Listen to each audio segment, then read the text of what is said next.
Welcome to Business Innovators Radio, featuring industry influencers and trendsetters sharing proven strategies to help you build a better life right now. Hello and welcome to this episode of our show. This is your host, Keith Doherty. Today our special guest is top real estate broker Maria Cedano of RE/MAX Ultimate Professionals based out of Shorewood, Illinois. Maria is fluent in English and Spanish with 19 years of real estate experience. She has been named by Real Trends as one of America's best real estate agents for 2016.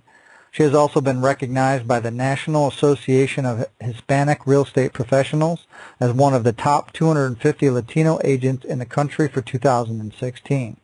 She is also a Realtor liaison for the national builder, CalAtlantic, for the communities of Hunters Ridge and Greywall Club in Joliet.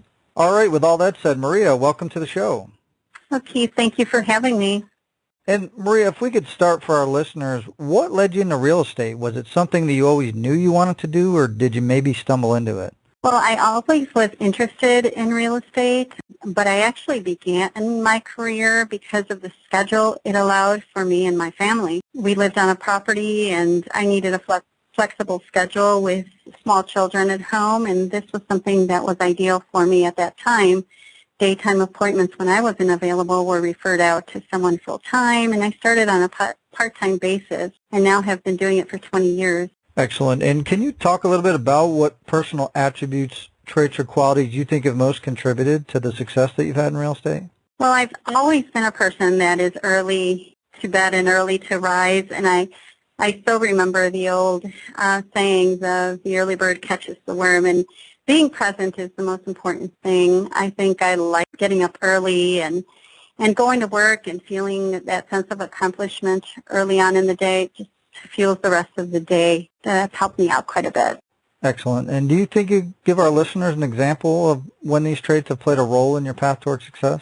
Well, many times people work 9 to 5 and they'll dial the phone or send an email assuming they'll get voicemail or that their answers would be responded to at some point during the day, their questions rather, and I'm able to respond quickly. So in that respect, it's helped me out a lot. I catch it before anyone else, and I'm able to respond, and if I don't know the answers, I have time during the morning to get those questions answered or the information that's needed and then get back to them in a very timely manner. So that's helped me out quite a bit. And Maria, I think whenever somebody's built a successful career or a business, sometimes the road to get there is there's obstacles along the way. Can you talk about some of the adversities and trials that you've had to overcome in order to achieve your goals? Sure.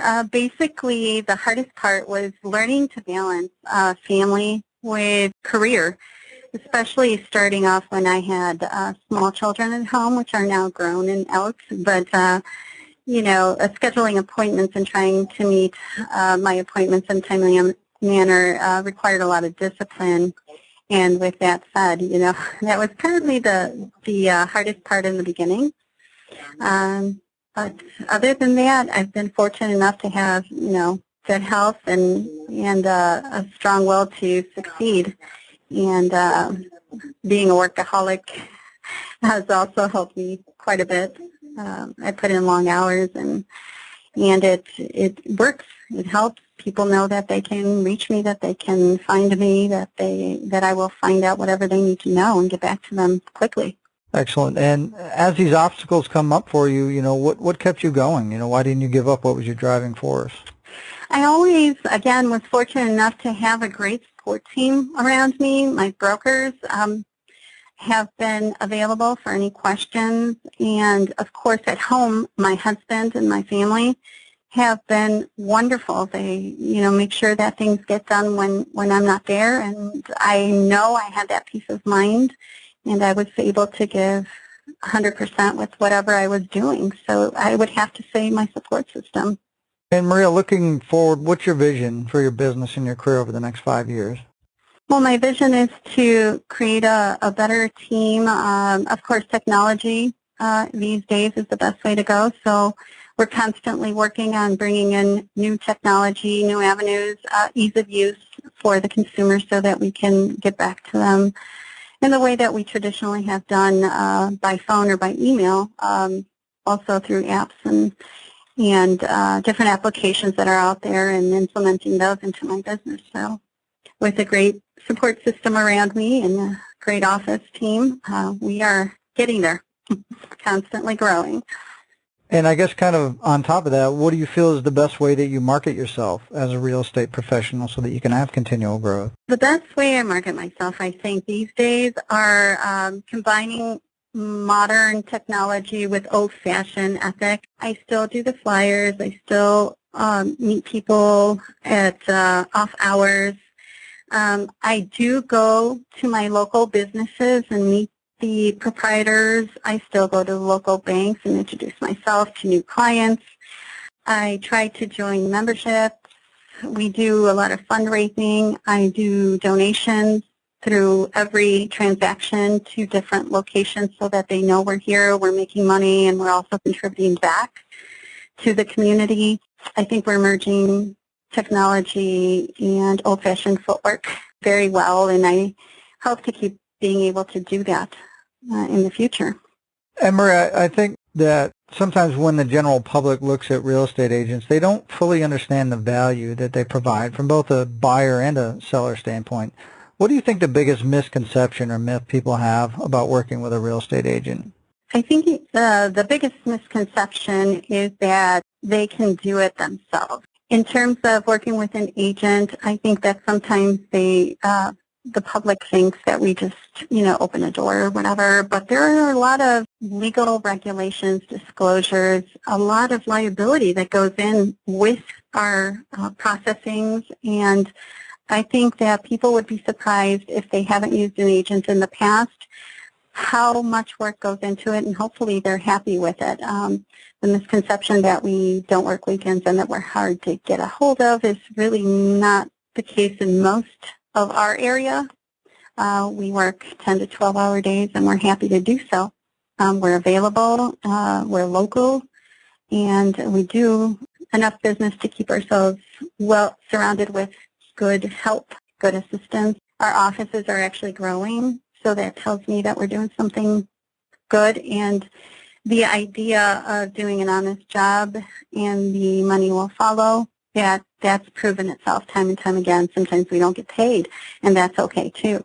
I mean, we just basically put in an honest day's work, and everything works out fine after that.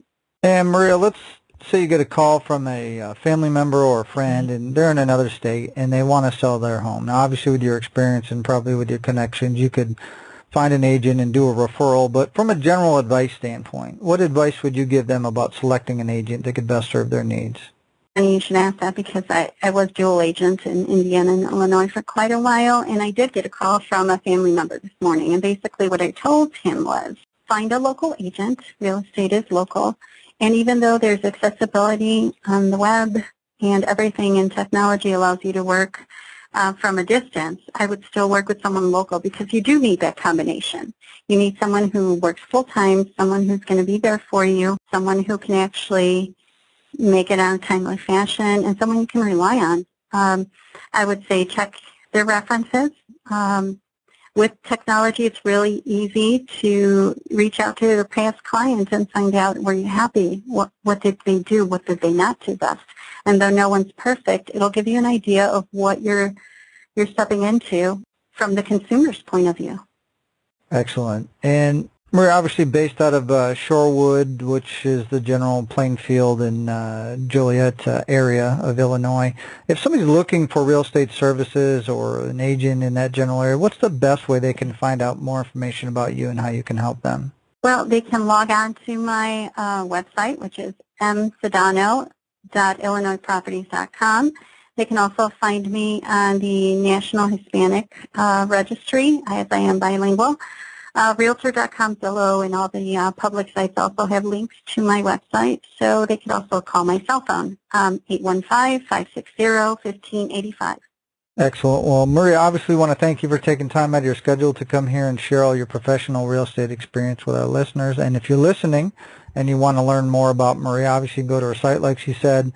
Also below this interview, we'll have a link to her site and any other contact information we have so you can see how she can help you with your real estate needs. So with that said, everybody, until our next show, have a great day, and we'll talk to you soon.